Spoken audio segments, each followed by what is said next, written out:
ያላለቀ ጉዞ ለሴቶች ሕይወት ጉዳት አልፎም አባጣና ጎርባጣ ሆኖ እያስቸገረ ያለውን እንቅፋት ሁሉ የማስወገድና የማቃናት ጉዞ ተገባደደ እንጂ አላለቀም። ያላለቀ ጉዞ ፖፑሌሽን ሚዲያ ሴንተር ኢትዮጵያ ከተባበሩት መንግስታት ስነ ህዝብ ፈንድ UNFP ጋር በመተባበር በፋና ሰላ FM 90.0 ዘወትር እሁድ ከ11 ሰዓት ተኩል እስከ 12 ሰዓት ይህንን ዝግጅት ያቀርባል።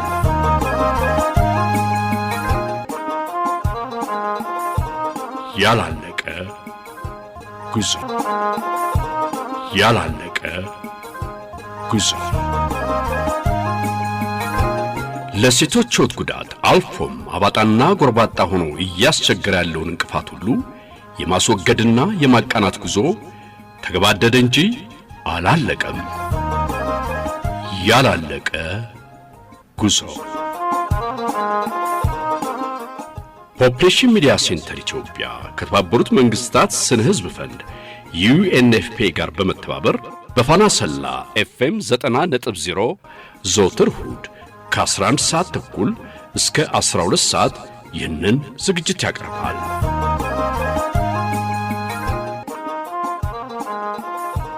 ያላለቀ ያላለቀ ጉዞ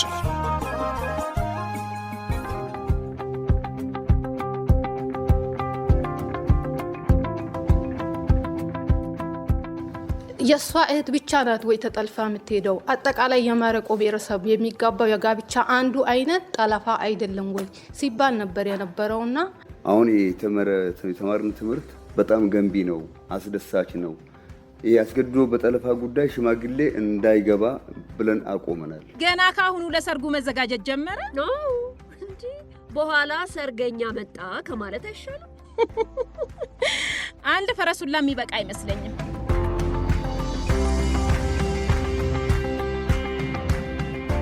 ጤና ይስጥልን ውድ ያላለቀ ጉዞ አድማጮች እንደምን ከርማችኋል? በዛሬው ዝግጅታችን ጎጂ ልማዳዊ ድርጊቶችን ለማስቆም ከሚገጥሙ እንቅፋቶች አንዱ ስለሆነው ርዕሰ ጉዳይ እናወራለን። ከነዚህ እንቅፋቶች መካከል የሴት ልጅ ጥቃትን በገንዘብና በቁስ ካሳ እንዲለውጡ የሚያግባቡ ባህላዊ የሽምግልና አይነቶች እንደ አንደኛው ይቆጠራሉ። ይህ ማለት ባህላዊ ሽምግልና አያስፈልግም ማለት ግን አይደለም። ነገር ግን የሽምግልናው ሂደት ከጥቃት ጋር የተያያዘ ከሆነ ወደ ሕግ መምራት ያስፈልጋል ለማለት ነው። የዛሬው ዝግጅታችን በማረቆ የተደረገ የማህበረሰብ ውይይት ላይ ባህላዊ ሽምግልና ጎጂ ልማዳዊ ድርጊቶችን በተለይም ደግሞ ጠለፋን ከማበረታታት ጋር በተያያዘ ምን ሚና አላቸው በሚል ርዕሰ ጉዳይ ላይ የተደረገ ውይይትን ይዘንላችሁ ቀርበናል። በዚህ ውይይት ላይ የሀገር ሽማግሌዎች፣ የወረዳው የሴቶችና ህፃናት ቢሮ ኃላፊ እንዲሁም የግል ተበዳዮችና ሌሎች የህግ አካላትም ተሳትፈውበታል። መልካም ሰው ሰለሞን እስከ ፕሮግራሙ ፍጻሜ ድረስ አብሬያችሁ ቆያለሁ። እናንተም ይሄንን ዝግጅት እንድታደምጡ በታላቅ አክብሮት ጋብዛችኋለሁ። ወደ ዋናው ዝግጅታችን ከማለፋችን በፊት ግን አንድ ሙዚቃ ልጋብዛችሁ።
ሾቤዛ ቀን ደሞ ባላለው ከፍርድ ቤት ነው ማህበራዊ ሳይንስ ባለሙያ። ይሄ የምናወራው ማህበረሰብ መለወጥ መቀየር አለብን ብለን የምናወራው ማህበረሰብ ከዛ ውስጥ ያወጣን ሰዎችና ለዛው ማህበረሰብ ማገልገል ምንችል ሰዎች ነን እዚህ ያለነውና ከኔ የሚጠበቀው ምንድነው እኔ ምንድነው እየሰራው ያለው የሚለውን ነገር እያንዳንዳችን ይዘን ከሄድ ስራው ቀላል ነው የሚሆነው። ነገር ግን የኔን ድርሻ እኔ ሳልወጣ ሌላው ለኔ ፖሊስ ብቻውን ሰርቶ ያመጣል ብዬ እንደ ፍርድ ቤት መጠበቅ የለብኝ። አቃቤ ሕግ ብቻውን ክስ መስርቶ ስላመጣ የሆነ ነገር ይሆናል ብዬ አይደለም መጠበቅ ያለብኝ። እኔስ በሚችለው እኔ ጋር ከመድረሱ በፊት ምንድነው ማድረግ ያለብኝ፣ የኔ ኃላፊነት ምንድነው፣ ሌሎችም በምን መንገድ ነው መርዳት የሚችለው የሚለውን ነገር እያንዳንዳችን አውቀን ብንሄድ ስራው ቀላል ነው። ከዚህ በፊት እህቴ ላይ የደረሰው ጥቃት ነበር። ያ ጥቃት የጠለፋ ጥቃት ነው የደረሰው። እህቴ የ15 ዓመት ህጻን ናት። ቤተሰብ ጥየቃ ከኔ ነው የምትኖረው። ቤተሰብ ጥየቃ ህጻን ልጅ ይዛ ወደ ቤት ትሄዳለች። ከቤት ስትመጣ ለትራንስፖርት አገልግሎት ነበር ባጃጅ የተጠቀመችው። በዛ ባጃጅ ግን አፍነዋት ሲወስዱ ይሄው ማህበረሰብ ነበረ። እኔ አንዳንዴ ጥቃት እኔ ላይ ስለደረሰ ለማን ነው መናገር ያለብኝ ብዬ ግራ የሚገባበት ሁኔታ ስላለ በጣም ነው ግራ የሚገባኝ። ይሄ ጥቃት ሲደርስባት እንግዲህ ህጻን ልጅ አለ። አፍነዋት በለበሰችው ሻርፕ አፏን ጠቅልለው አፍነዋት ነው ሌላ ቀበሌ የወሰዱት። ያ ቀበሌ ሲያማ ቀበሌ ነው፣ የኛው ቀበሌ አይደለም ወይ? ከቢዳራ ወደ ሽሪንቶ ነው የተወሰደው። ሽሪንቶ የማን ነው? የማረቆ አይደል? እሺ ከዚህ ስልጤ ድንበር ቢያልፉ እንኳን ሌላ ዞን ሌላ ክልል ስለሆነ ምናልባት አዳልተው እኛ አካባቢ እንደዚህ አጸያፊ ቆሻሻ ነገር መፈጠር የለበትም በሚለው ደበቁ፣ ሸሸጉ፣ አፈኑ ልንል እንችላለን። ነገር ግን ከኛው ቀበሌ ወደኛው ቀበሌ የገባን ጉዳይ የሚሸሽገው አካል ይሄው አይደለም ወይ? ያንን ችግር እንደምንም ለመፍታት ጥረት በማረግበት ሰዓት ላይ እኔ ላይ ብዙ የስነ ልቦና ጫና እየደረሰብኝ ነበር። እሷን አግቶ እሷን አፍኖ የሚያስቀምጥ አንድ ጎረምሳ ጠፋ ወይ ማረቆ ወረዳ ላይ እየተባለ ነበር በጆሮዬ እየሰማው። የሷ እህት ብቻ ናት ወይ ተጠልፋ የምትሄደው? አጠቃላይ የማረቆ ብሔረሰብ የሚጋባው የጋብቻ አንዱ አይነት ጠለፋ አይደለም ወይ ሲባል ነበር የነበረውና እንደምንም አርጌ ጠላፊውን አስይዤ ነበር። ፍርድ ቤት አቅርቤ ነበር። የዋስትና መብት ነው የተፈቀደለት። እንግዲህ ህጉ ላይ የተቀመጠ ነገር ነው። እኔ አዲስ ህግ መፍታት አልችልም። ህግ ላይ የተቀመጠ ነገር ነው። የዋስትና መብት ተሰጠው፣ በመብቱ ተጠቀመ። ካወጣ በኋላ ልጅቷን አሁንም ድጋሚ በአሺሽ በተለያየ ነገር አደንዝዘዋት ድጋሚ ትምህርት ቤት ወሄደችበት አጋጣሚ ከሱ እንድትሄድ ተደረገ። ሄደች። ፖሊስ ጋር አቀረብኩ። አቃቢ ግለሰቡን ያውቃል፣ ልጁ ምን እንደሚሰራ ይታወቃል። ካቀረብኩ ከኔ የሚጠበቀውን ካረኩ በኋላ ቀጣይ ያ ክስ የዋስትና መብት ተጠበቀ። ቀጣይ ስቴፕ ያልሄደበት ምክንያት ለእኔ እስካሁን ጥያቄ ነው የሚሆንብኝ። የማስቀጣት ሂደት ምንም አልነበረም። አንደኛ ያለ እድሜ ጋብቻ ነው። ሁለተኛ ህፃን ልጅ ይዛ ታፍና ህፃኑ እስከዛሬ በተኛበት የስነ ልቦና ትራማ ስለደረሰበት እህቴ ፈዲላ አግተዋት ነው የወሰዷትና ልትሞት ትችላለች ይላል ሁሌ በህልሙ። ይሄን አይል ቆሻሻ አጸያፊ የሚዘገንን አይነት ችግሮች እኛ ላይ እኔ አሁን የግርዛት ጥቃት አለብኝ። እያንዳንዶቻችን ተገርዘናል። እዚህ ውስጥ ያለ ነው አብዛኛው ማለት ይቻላል። ምናልባት እነዚህ ሁለት ህጻናት ሲቀሩ ማለት ነው በእይታ ያየሁት። እያንዳንዳችን ግን እኛ ጋር ላለው ጥቃት ምን ያህል ነው ሌሎች እንደዚህ አይነት ጥቃት ውስጥ እንዳይሳተፉ እየሰራን ያለ ነው ሲባል እዚህ ውስጥ ባሉ ሰዎች ለአብነት እከሌ አልልም። እኔ የሰው ስነ ልቦና ማንካት ስለሌለብኝ የስነ ልቦና ባለሙያም ስለሆንኩ ማለት ነው። ተረጋጊ እህትሽ እንደ ማንኛውም ሰው ነው። በቃ ልጁ ቢያፈቅራት ቢወዳት ነው የጠለፈው። ልጁን 15 ዓመት አስቀጥተሽ በስገድዶ መጥፈርና በጠለፋ ወንጀል አስቀጥተሽ ምን ታገኛለሽ? እሷም እኮ ከእንግዲህ ያገባች እንጂ ያላገባች ልጃገረድ አትባልም ያለ ሰው አለ እዚህ ውስጥ። ያው ያለው ሰው ራሱ ያውቃል ማለት ነው። ይሄ ባለበት አካባቢ እንደኔ ትምህርት በጣም በብዛት እየተማረ ነው፣ ግንዛቤም እየሰጠን ነው። ያውቃል ሰው ስልቶቹን እየቀየሳ ድርጊቶችን ሲፈጽም አሁን ሽማግሌዎቹ ቶሎ ብለው እንደዚህ አይነት ነገሮችን ቶሎ ለማጠፋፋት ነው በደቂቃ ውስጥ እርምጃ የሚወስዱት። ነገር ግን ጥቃትን ለማጥፋት ይሄን ያህል እርምጃ ፈጥነው የሚሄዱ ቢሆኑ ጥቃት እዚህ አካባቢ ላይ በተደጋጋሚ አይወራም ነበር። ቅዳሜ በቀን አንድ አሁንም ያጎቴ ልጅ እድሜው 13 ዓመት ነው፣ የ5ኛ ክፍል ተማሪ ናት። ለውሃ ወደ ኦሮሚያ ክልል ሄዳለች ከጎረቤት ልጆች ጋር። አሁንም ድጋሚ በጎረቤት ልጅ ነው የተጠለፈችው። ለሷም እየተንቀሳቀስን ነው፣ ምንችለውን እያረግን ነው። ግን የሚያግዘን ማህበረሰብ አሁንም የለም። ህፃኗ ዞሮ ዞሮ ከዚሁ ክልል የትም አትሄድም። በ28ቱ ቀበሌ ውስጥ ነው የምትሆነው። ነገር ግን እኛ ቤት አለች እኛ ጎረቤት አለች ብሎ እንኳን የሚጠቅም አንድም አካል የለም። ይሄ በሆነበት አካል ላይ እሺ እዚሁ ያለነው አካል መተጋገዝ ማንችል ከሆነ ማንን ነው ቆመን ወተን ብናስተምር ለውጥ ልናመጣ ምንችለው የሚለው ነገር ለኔ በጣም ስጋት ነው። ትላንትና እህቴ የነበረችው አመራር ቤት ነው ተደብቃ ሰርግ እስኪ እንዲሰረግ ቬሎ የለበሰችን ልጅ ምን ብላ ተጠልፋለች ይባላል ነበር ሲባል የነበረው። ቬሎ ተገዳ ነው። ስልክ ልታወራ አልተሰጣትም፣ ታፍናለች። ወድጃለሁ የሚለውን ቃል ፈልጌ ነው ሄድኩት የሚለውን ቃል ብቻ ነው እንድታወራ የሚፈቅዱላት። ሌላ እንድታወራ ማንም የፈቀደ አካል አልነበረም። እኔ አንዳንዴ በጣም ይሄ የተወለድኩበት ያደግኩበት ማህበረሰብ የኔው አካል ቢሆንም ግን እንደዚህ አጸያፊ ድርጊቶች በመኖሩ አንዳንዴ በቃ በጣም ይሰማኛል። የምር የመጣሁት ከፍትህ ነው አቃቤ በሴቶች ግርዛት ዙሪያና እነዚህ ሴቶች ላይ የሚፈጸሙ ጥቃቶች በተመለከተ ማህበረሰባችን ያው በተደጋጋሚ በፍትህም በሴቶችና ህጻናትም በፍርድ ቤቶች ዙሪያ በተደጋጋሚ እኛ ከችሎት በፊትም ብዙ ጥረት እናደርጋለን። ግንዛቤ ለመፍጠር እንሞክራለን። ማህበረሰቡ ግንዛቤ አለው ማለት ይቻላል። ሙሉ ቀበሌው ማለት ነው። በዚህ እንደ ልዩ ወረዳ ሙሉ ያሉ ቀበሌዎች ተደራሽ ናቸው በግንዛቤ ዘንድ ማለት ነው። ነገር ግን ማህበረሰቡ ግንዛቤው በተሰጠው ልክ አሁን የተባለ ያለው ነገር ድርጊቱ ለምንድን ነው ሙሉ በሙሉ መቅረፍ ያልቻልነው የሚል ጥያቄ ነው የአብዛኛው ማለት ነው። ይሄ ነገር ደግሞ አንዳንዴ እኛ እንደ ጽህፈት ቤት የምንወያይበት ጊዜ አለ። ተግዳሮቶቹ ምንድናቸው የሚል ነገር የተወያየንበት ጊዜ አለ። ተግዳሮቶቹ ስናነሳ ማህበረሰቡ ግንዛቤ ኑሮት ከዛ በኋላ ለነዚህ ለፍትህ አካላት እነዚህ ሶስት ፍትህ አካላት የሚባሉ አሉ። ፍትህ፣ ፖሊስና ፍርድ ቤት ማለት ነው። ለነዚህ ሶስት ተቋማት ማለት ነው ማህበረሰቡ ሙሉ በሙሉ እገዛ አለማድረግ ክፍተት ይታያል። እገዛ አለማድረግ ይሄ ማለት ነው ብዙን ጊዜ የፍትህ አካላት ከፖሊስ ጀምሮ እስከ ፍርድ ቤት ድረስ ያለው ሂደት ከኢንፎርሜሽን ጀምሮ ማለት ነው ከመረጃ አሰጣጥ ጀምሮ የማህበረሰቡ እገዛ ከሌለበት የሚደረገው ነገር ሁሉ ውጤት ይዞ የማይመጣበት ወይ አለ ማለት ነው። ስለዚህ አሁን በዚህ ስልጠና ያው አብዛኛው እዚህ ጋር ባለድርሻ አካላት ነው ብዙ ነገር ይዘን ነው የምንወጣው። ከወጣን በኋላ ደግሞ ይሄ ማህበረሰብ እንዴት አድርገን ነው እነዚህ ሶስቱ አካላት ድጋፍ የሚያደርገው የተሰጠንስ ግንዛቤ ደግሞ እኛ ከሄድን በኋላ ደግሞ ማህበረሰቡ ላይ ደግሞ ተጨማሪ እንዴት አድርገን ነው ማስረጥ የምንችለው የተሻለ ማህበረሰብ እንድንፈጥር ከማህበረሰቡ ጋር የተሻለ ቁርኝት አድርገን የተሻለ ማህበረሰብ ግንዛቤ ያለውና መረጃ የሚሰጥ ማህበረሰብ ለመፍጠር ከኛ ምን ይጠበቃል የሚለው ነገር በደንብ ሊሰመርበት ይገባል ማለት ነው።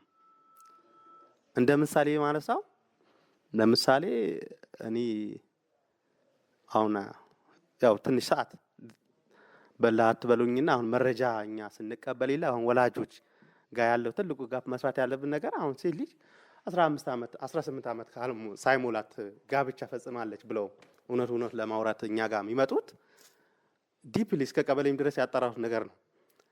ከሴትዮዋ ልጅቷ ማለት ነው እነዛ ጠላፊ ወይ ደግሞ የሆነ አካል የሆነ ነገር በዛ ልጃቸው አማካኝነት ሳይመጣ ሲቀር ብቻ ነው ሪያሊቲው ማለት ነው።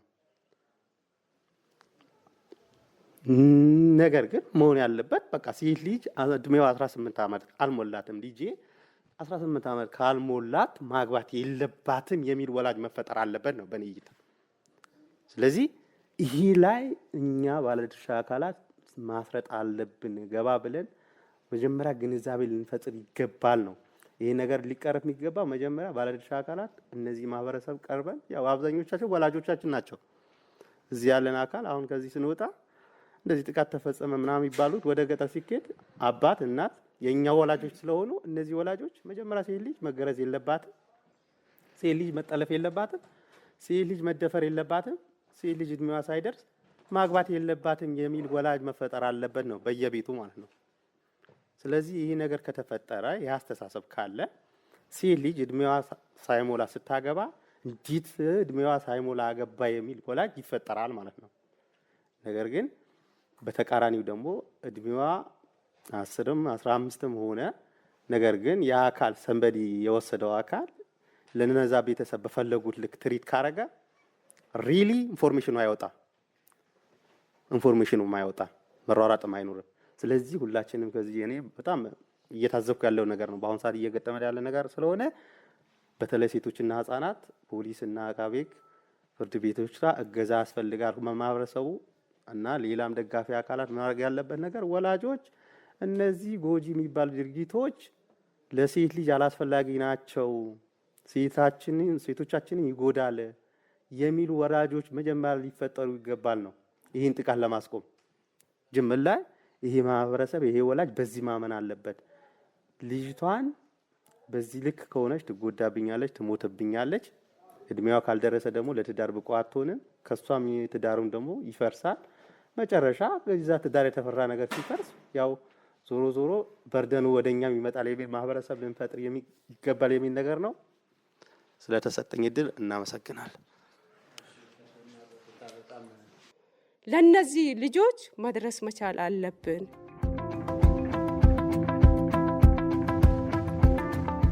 ከሀፋ ሽማግሌ ወክዬ ነው የመጣሁት። ጥሩ ገንቢ ትምህርት ነው ዛሬ ያገኘሁት። እንደ ራሴ አንዳንድ ነገሮች ጠቅሷል ቤቱ ራሱ።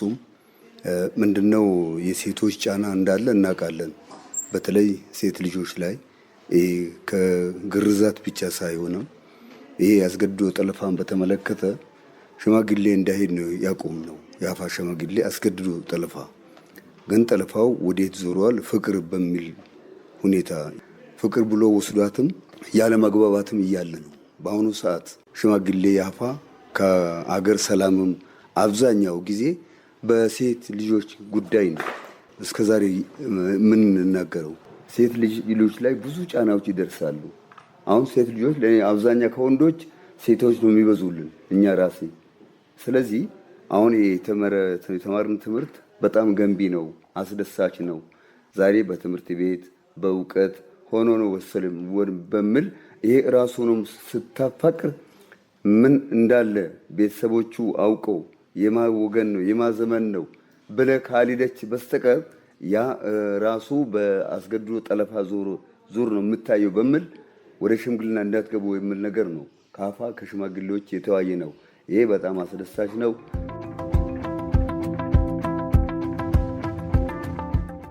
ሴቶች ላይ በሚደርሰው ጥቃት ሁላችንም ከተረባረብን ልማዳዊ ጎጂ ድርጊቶች ልማድ የሚል ቃል ተወራርሶ የመጣ ቃል ነው።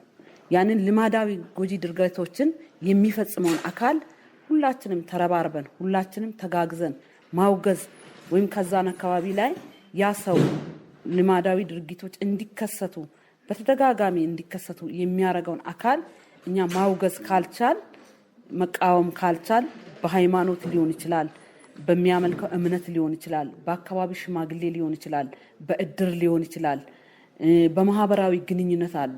ሰዎች ማህበራዊ ግንኙነት የሚባለው አንዱ የእምነት ቦታ ሊሆን ይችላል፣ አንዱ ደግሞ የእድር ቦታ ሊሆን ይችላል፣ ህቁብ ሊሆን ይችላል። በሰፈር ያለው ያው ሁሉም በየሰፈሩ በየቄው ሁሉም በየሃይማኖቱና በሚኖርበት አካባቢ ላይ ሁሉም ማህበረሰብ የራሱ የሆነ መተዳደሪያ ህግ አለ።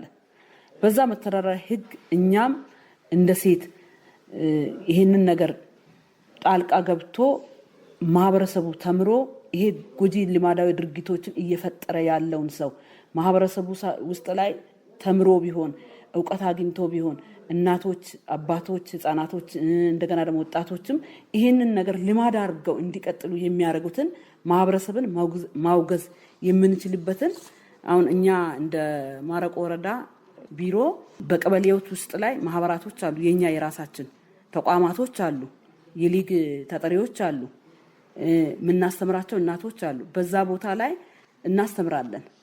ሴቶች ማለት ሁለንተና ናት። የአገር እድገትም ሴት ናት፣ የቤት እድገትም ሴት ናት። አንድ እናት ልጇን በስርዓቱ ማሳደግ ከቻለች ወንድም ሆነ ሴትም ሆነ ስርዓቱን ጠብቆ ካደገ ሌላውን አካል እንደ እህቱ ነው የሚያየው። የጎረቤት ልጅን እንደ እህት፣ እንደ ወንድም፣ እንደ ታላቅ፣ እንደ ታናሽ የሚያይበትን ሁኔታ መፍጠር ነው። እናቶች አሁን ለምሳሌ ተሰብስበው ባሉበት ስለዚህ ስለ ጎጂ ልማዳዊ ድርጊት በመናስተምርበት ሰዓት ላይ ጎጂ ልማዳዊ ድርጊት አንድ ብቻ አይደለም፣ ሁለት ብቻ አይደለም፣ ብዙ ነው። ጎጂ ልማዳዊ ድርጊት ተብሎ በዛ ማዕቀፍ ውስጥ ላይ ብዙ ነው። የስነ አእምሮ ጉዳት አለ፣ ጾታዊ ጉዳት አለ፣ እንደገና ደግሞ በማትፈልገው ሰው መደፈር አለ። እንደገና ራሷን በራሷ ወጥታ ሰርታ በኢኮኖሚካሊ እንኳን ወጥታ እንድሰራ ማረግ ባሎች አሉ።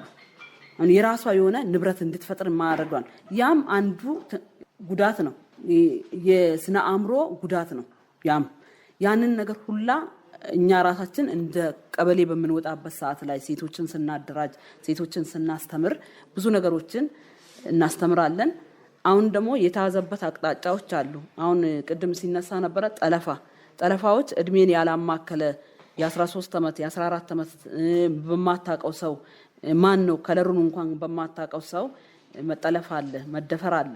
ያንን ነገር ሁላ እንደኛ እንደ ወረዳ ባለፈው ስብሰባ ነበረን። በዛ ስብሰባ ላይ የማዕል ሽማግሌዎች አንድ ሴት ስትጠለፍ በበዓል ይያዛል፣ በሃይማኖት መሪዎች ይያዛሉ፣ የአካባቢ የሀፋ ሽማግሌዎች አሉ፣ በእነሱ ይያዛሉ። እነሱ መጥተው ሳር ይዘው መጥተው ማር ይዘው መጥተው ሲለመን ወደ ህግ እንዳይኬድ አባት ይያዛል፣ አጎት ይያዛል፣ እናት ይያዛል፣ ወንድም ይያዛል። ያ ስርዓትን አሁን ጠለፋው ከዛሬ ስንት ዓመት በፊት እየተፈጠረ ያለው ነገር እየተካሄደ ስላለ የሀፋ ሽማግሌዎች ራሳቸውን ገዝተው ነገ በራሳቸው ሲደርስ ምን አይነት ስሜት ይሰማቸዋል የሚባለው ነገር ተፈጥሮ ያ ነገር እንዲቆም ተደርጓል። አሁን ሰሞኑን ጠለፋ ተደርጎ ነበር። እዛም ቤተሰብ ተጠርቶ ማር መቀበል እንደሌለበት፣ ሽማግሌ መቀበል እንደሌለበት፣ ከተቀበል ከአንተ ነው የምትታሰረው ተብሎ ተወስዷል። ያለ ምንድነው ቀጣይ እንዳይቀጥል የሚያደርግ ነገር ነው። አድማጮች የዛሬውን ፕሮግራም እንዳደመጣችሁት የሽምግልና ስርዓት አንዳንድ ጊዜ ጠለፋን የሚያበረታታበት ሁኔታ እንዳለ ተመልክተናል። በእናንተም አካባቢ የዚህ አይነት ችግሮች ይኖራሉ ብለን እንገምታለን። የጠለፋና ሌሎች የመብት ጥሰት ጉዳዮችን ወደ ፍትህ ማድረስ የዛሬው ርዕሰ ጉዳይ ነበር። እንግዶቻችን ሲወያዩ ያደመጣችሁትም በዚሁ ጉዳይ ነበር። በእናንተ አካባቢም እንዲህ አይነት ጉዳዮች ሲያጋጥሟችሁ ወደ ህግ የመውሰድ ባህልን ለማዳበር ብትወያዩበት መልካም ነው እንላለን። የዛሬው ዝግጅታችን በዚህ አላበቃም። ቀጣዩ የንጋት ህልም ድራማ ክፍል 10 ነው። ወደ ድራማው እንለፍ።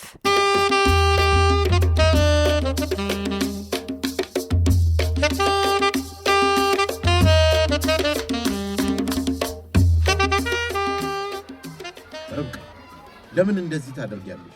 ምን አጠፋው አጎቴ? ባንቺ ምክንያት እኮ ነው ትምህርት ቤትሽ የጠራኝ። እኔ እንደተጠራህ አላወኩም። መዋሸት አያምርብሽም። እውነቴን ነው። ከርዕሰ መምህሩ ቢሮ ስትወጣ ሳይ ላናግርህ አስቆምኩ እንጂ ርዕሰ መምህሩ የተናገረኝ ነገር መጠራቴን እንደምታውቂ አረጋግጦልኛል። ኧረ እኔ ከማንም ጋር አልተነጋገርኩም አጎቴ። እኔ ነኝ ከትምህርት እንድትቀር ያደረግኩሽ? አጎቴ ለምን ታስወቅሽኛለሽ? አንቺው ራስሽ ነሽ ካገባሁ ምን ያደርግልኛል ብለሽ የቀረሽው። በወቅቱ ተቆጥቼሽ እንኳን አልሄድም ብለሽ ድርቅ ብለሻል። አጎቴ እኔ እኮ የራሴን ምክንያት ሰጥቻቸዋለሁ። ምንድን ነው የነገርሻቸው? አሞኝ ነው የቀረሁት ነው ያልኳቸው። ምንም አላሉኝም ነበር። ታዲያ አንተ ነው ያስቀራሃት የሚለውን ከየት አመጡት? አላውቅም አጎቴ። ካላመንከኝ ርዕሰ መምህሩ ጋር እንግባና በፊት ያልኩትን እደግምልሃለሁ። ተመልሼ እዚያ ሰውዬ ጋር አልገባም። እንደ ሕፃን ልጅ ነው የተቆጣኝ። ይቅርታ አጎቴ፣ እኔ ነኝ ሰበበኛው። ሂጂ በቃ ወደ ጓደኞችሽ። እሴት የት አለች? ያቻት ሜዳው ጋር ሂጂ፣ በኋላ ቤት እናወራለን።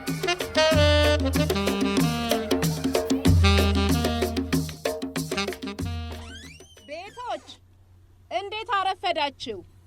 የላችሁም እንዴ? እንዴት አረፈሽ ገሊላ? ነይ እዚህ ነኝ። ጓሮ ሆነሽ ነው እንዴ ጀንበር? ቤት ገብቼ ሰው ሳጣ በር ከፍተው የት ሄዱ ብዬ አሁን እኮ ነው ወደዚህ ዞር ያልኩት። ምን እያደረግሽ ነው? በርበሬ የማሰጣበት ማዳበሪያ ፈልጌ። ምንድነው እሱ በጆንያ ያለው? በርበሬ ትላንት ነው አይገዝቶ ያመጣው። አይ ወንድሜ፣ ገና ካሁኑ ለሰርጉ መዘጋጀት ጀመረ ነው እንዴ? በኋላ ሰርገኛ መጣ ከማለት አይሻልም? አንድ ፈረሱላ የሚበቃ አይመስለኝም። አንቺ ምን ይመስልሻል ጀንበር? ፊትሽ ላይ የማየው ፈገግታ እንዴ! ጥያቄ መልሽልኝ መጀመሪያ። ገሊላ ልቤን አታቆሚው። የሴት ሽማግሌዎች ጉዳይ ነው። እሱ ገና ነው። ታዲያ ለምንድን ነው በርበሬ ይበቃል አይበቃም የምትይ? ሰርጉ ምን ወንድማማቾቹ ሰርጋቸው በአንድ ቀን እንዲሆን ተስማምተዋል። ታዲያ እንደሱ አትይኝም ገሊላ? ስንቱን አውጥቼ አወረድኩት። መስማማታቸውን እንደሰማው ነው ወደ አንቺ እየሮጥኩ የመጣሁት። ስለዚህ በርበሬው አይበቃም። ገባሽ? ገባኝ። ተመስገን ፈጣሪ ተመስገን። በያውን ሄጄ ለነዋይ ቆይ የምን ነዋይ ነው? መጀመሪያ እንዴ ምን ቀረሽ? መስማት የምትፈልጊውን እኮ ነገርኩሽ።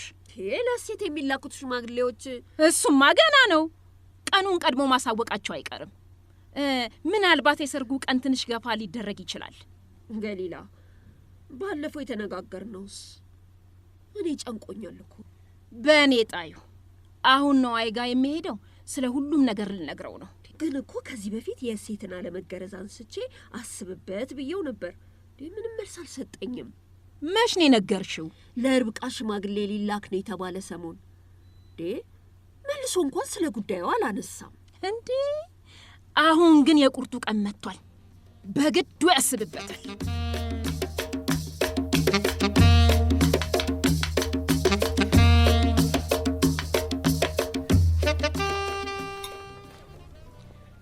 ነዋይ ምን ነው ዝም አልክ?